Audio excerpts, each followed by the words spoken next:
Mindfulness meditation is nowadays practiced at schools, in hospitals, in the workplace, in prison, and even in the army. How is it possible that a spiritual practice penetrated spheres of life which religion lost control of long ago? Some people would be yay about it, and others would be a bit skeptical. Where you would stand would depend on how you understand mindfulness, what values you hold, and where you fall on the spectrum of secularism.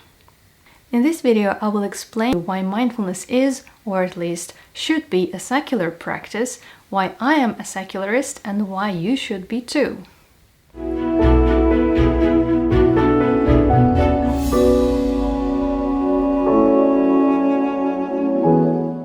Secularism is a broad spectrum of political ideas which roughly boil down to a separation between our public life and our religious life.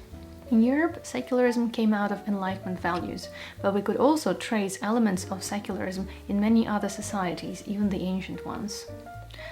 Nowadays, we could speak of three types of secularism. French secularism, or laïcité, which means that social and public spheres of life are protected from religion, and religion is a private matter. Or American-style secularism, which means that religion is protected from public and social life and enjoys some freedoms from the state, such as being free from taxes. And Indian secularism, which means that different religions exist in the same place, in the same society, and are equally celebrated and enjoy the same rights. Of course, you could say that this is not how we live our social reality. Very often we see this principle being violated. And if it pisses you off, then it means that you're probably a secularist. Some interpretations of secularism can lead to marginalization of religion, for example, as might happen in some situations in France. But generally, secularism is not against religion. Secularism does not equal atheism. So if we take the Soviet Union or other communist states where religion was totally banned from social life and virtually wiped out, inexistent, we cannot call these states secular because they didn't really grant the freedom of religion to their citizens. So secularism would protect social institutions and public spheres of life from religion, but it would also protect the privacy of your religion.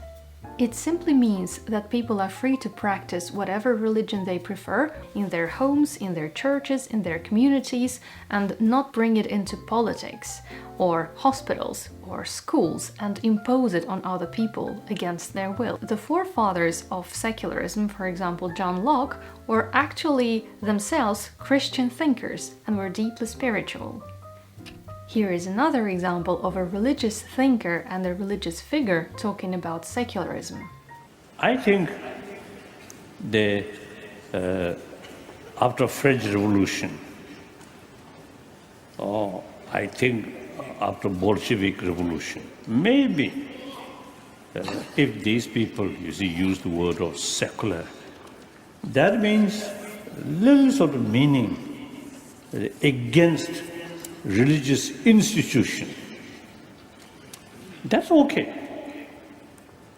At that period, religious institution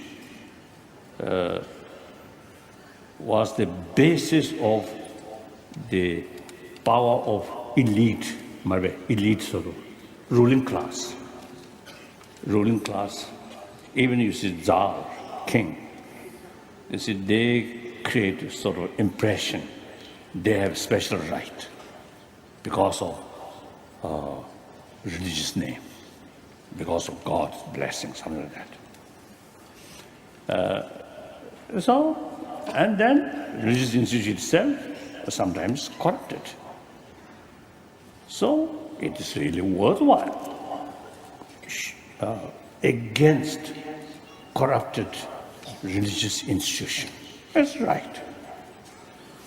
But that does not mean not necessarily consider anti-religion, but anti-religious institution.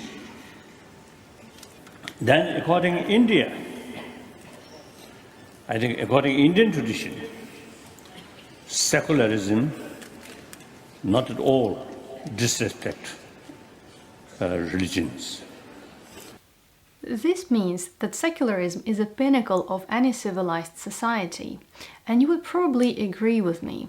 Think of an example. If you come to a doctor,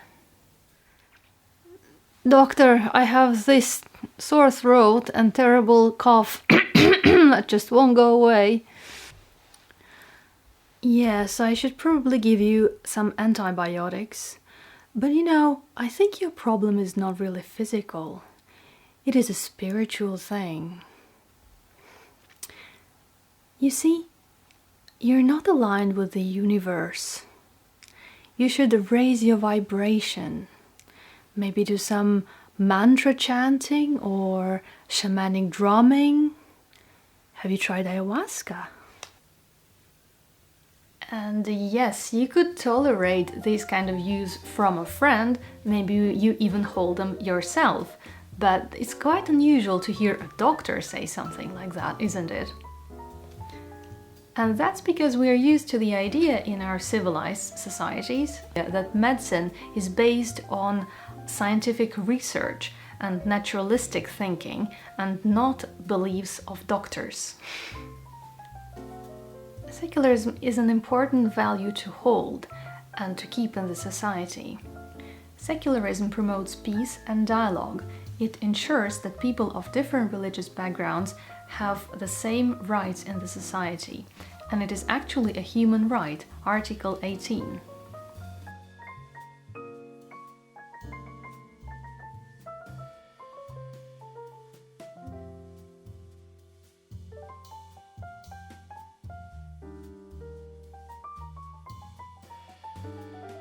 Some religious leaders could be concerned that with the loss of the position of religion in the society and in politics, there will be less ethics. But that doesn't seem to be the case, because in a secular society, we could still speak of secular ethics, the type of ethics which is based on open debate, on the kind of things that we can all relate to, no matter whether we believe in God or we don't. Secular ethics also implies respect to your private choice and to the possibility of making mistakes without being labeled a sinner and burned on a bonfire or something. So we can all very well relate why it can be very annoying when someone is trying to impose their religion on you. And if you are a mindfulness fan, you could also think of other people being concerned that some different religion is being imposed on them. Now, is that so when we speak of mindfulness practice? And the answer is yes and no. Just like in my example with the doctor, you cannot force people to be secular. Occasionally, their spiritual beliefs may surface in a way which you would find inappropriate.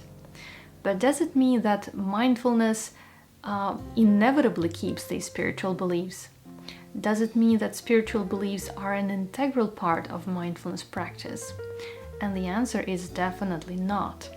In fact, equating mindfulness to Buddhism is quite unfair to all people who benefit from mindfulness practice but do not follow any religion or follow a different religion than Buddhism. And on the other hand, equating Buddhism to mindfulness is quite unfair to Buddhists, to whom Buddhism is much more than just mindfulness practice. Mindfulness is quite different from Buddhism, at least in form, because you can see that all religious symbols are minimized, as well as religious meanings and discourses. And religious identity is also not present. You can be anyone. Mindfulness suits a militant atheist just as well as it would a Christian fundamentalist. Because true mindfulness practice is focused on practical, this worldly goals. It makes it useful to people of other religions as well. And this is something that makes mindfulness applicable to social institutions. This is how you can see mindfulness being taught at schools, when it's neutral, when it doesn't impose any religion on the kids. This is how you can see mindfulness being taught in the workplace, where people might have diverse religious backgrounds, which should be respected. And this is how you can also see mindfulness being used in hospitals, in medical programs, and to medical staff and to patients alike. And of course, these people can also come from different religious backgrounds and hold different religious views. Now, just for fun, I want to give some examples of mindfulness being practiced the spiritual way, and there's nothing wrong with it if you subscribed for it. And then examples of mindfulness being practiced in a secular way. Okay, let's go. Set an intention to realize you are pure awareness, timeless and divine. Set an intention to develop a sense of well-being, of harmony.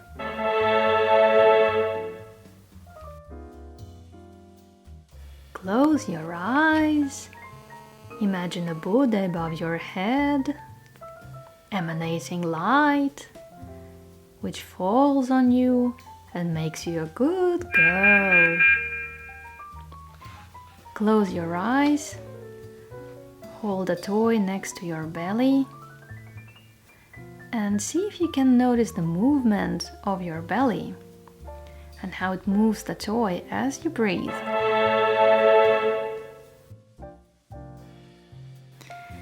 Remember to be productive. The more profit for shareholders, the more good karma coming your way. Before answering that difficult email, see what happens if you do 3 mindful breaths exercise. If you want to go to heaven after death, if you want Jesus to love you, you're gonna kill all those terrorists, carpet bomb them to hell. Bringing attention to your breath and to your body sensations will make you more grounded and less reactive. This way you know if mindfulness is a secular practice, it follows the separation of religious meanings and discourses from social and public life.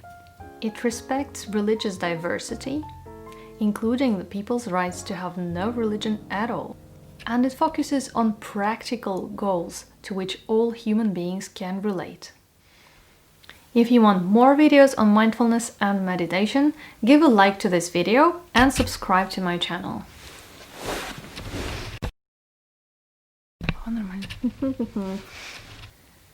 Mindfulness meditation is nowadays practiced at schools, in hospitals, in the workplace.